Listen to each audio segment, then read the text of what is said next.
for today. The topic is European dictators and the Second World War.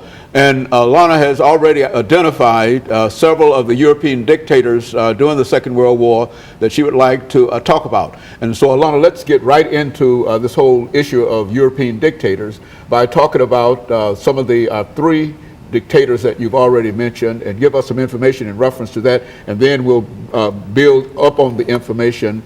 And by the time we get into the third segment, we'll have quite a bit of information in reference to them. Go on, give us that kind of information.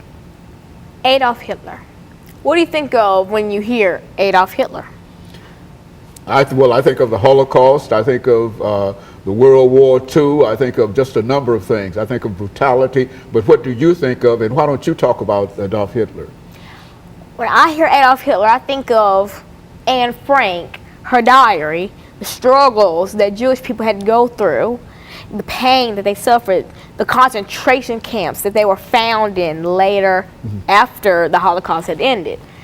And now, Adolf Hitler, when you have to expand on this basically, you can't just say, oh yeah, he made the Holocaust, blah, blah, blah, blah.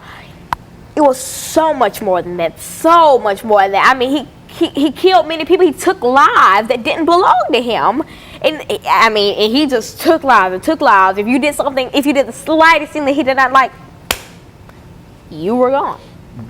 And so that's what I think of when I hear Adolf Hitler. Now let's expand more on who Adolf Hitler was and why he is such an important part of this show today.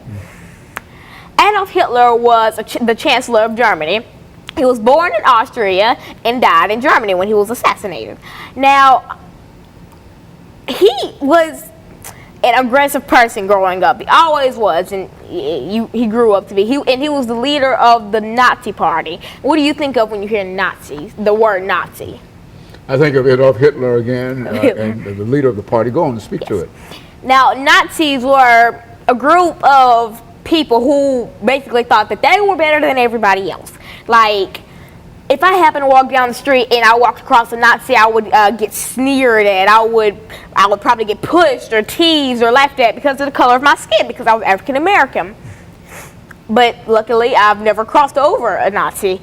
And now the Nazi Party is still, I don't really want to say alive, but still, they're not they're active, but they don't cause riots or anything, I believe. They're a party who think they are in a higher class of everybody else. Like, there's low class, middle class, higher class, and then there's them. That's what goes on in their head. And they think that God sent them on the world to be better, basically, that they're supposed to be better, and they're supposed to mistreat people who aren't like them or who aren't them. And so that's what you think of when you hear the Nazi Party. But now let's focus on Adolf Hitler. Now, this man who was famous for the Holocaust, most people think that his actions, his aggressive foreign policy,